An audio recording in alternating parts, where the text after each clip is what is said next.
쇼펜하우의 인생 수업 페이지 123. 외부로부터의 끊임없는 자극으로 공허를 이기면 불행해진다. 내적인 본질적 가치와 그 풍부함을 지닌 사람들은 만족감을 누리기 때문에 다른 사람들과 교제하기 위해 필요한 큰 희생을 치르지 않는다. 그런 이들은 하물며 자신을 부정하며 교제관계를 맺을 일은 더더욱 없다. 이와는 반대로 평범한 사람들은 너무 사교적이고 수능적이어서 자기 자신보다 다른 사람을 더 쉽게 참게 된다. 말하자면 세상에서 가치 있는 것들은 중요하게 여겨지지 않는 것이고 사람들이 중요하다 여기는 것은 그다지 가치가 없다는 것이다. 가치 있고 뛰어난 이들이 모두 사람들과 교제하지 않는 것이 그러한 것임을 입증하는 것이며 또 그렇기 때문에 뛰어난 것이기도 하다.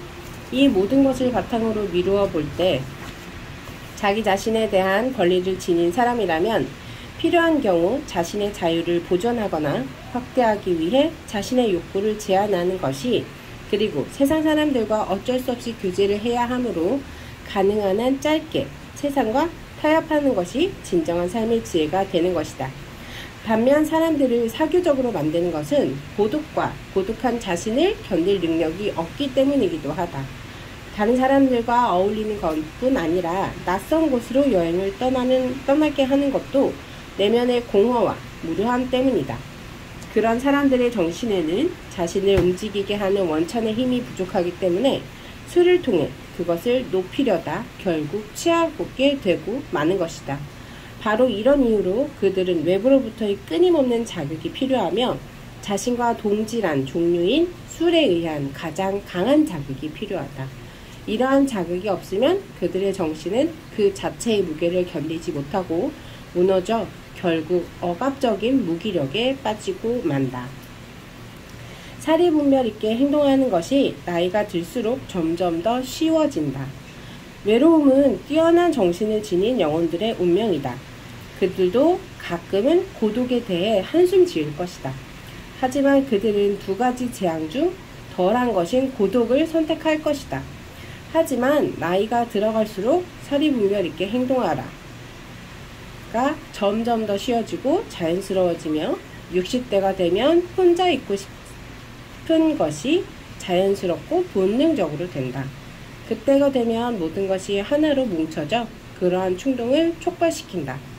사교에 대한 강력한 본능인 이성에 대한 사랑과 성적 충동이 더 이상 일어나지 않는다.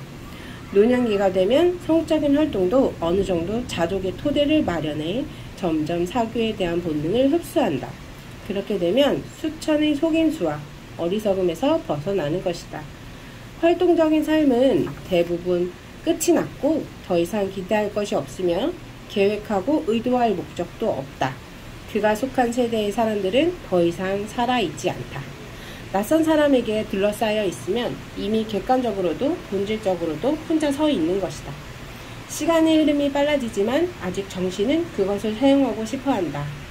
두뇌 활동이 아직 활발하다면 그동안 쌓았던 많은 지식과 경험, 모든 생각이 점진적으로 완성된 사상과 갈고 닦은 온갖 숙련된 능력 덕분에 각종 연구가 이전보다 더 흥미롭고 쉬워진다. 전에는 흐릿해 보였던 많은 일들이 명확해진다.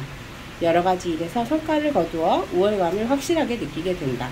또한 오랜 경험의 결과로 사람들에게 많은 기대를 하지 않게 되었다. 대체로 그들은 친분을 통해 얻은 사람들에게 속하지 않기 때문이다. 반대로 드물게 운의 우연을 제외하고서는 인간의 본성에 결함이 있는 사람 외에는 아무도 만날 수 없다는 것을 알고 있다. 인간의 그런 본성은 손대지 않는 게 더 낫다. 따라서 우리는 이제 더 이상 일반적인 속임수에 빠지지 않으며 그 누구를 보더라도 그가 어떤 사람인지 알아차릴 수 있으므로 그들과 더 친밀한 관계를 가지고 싶다는 욕구를 거의 느끼지 않게 될 것이다.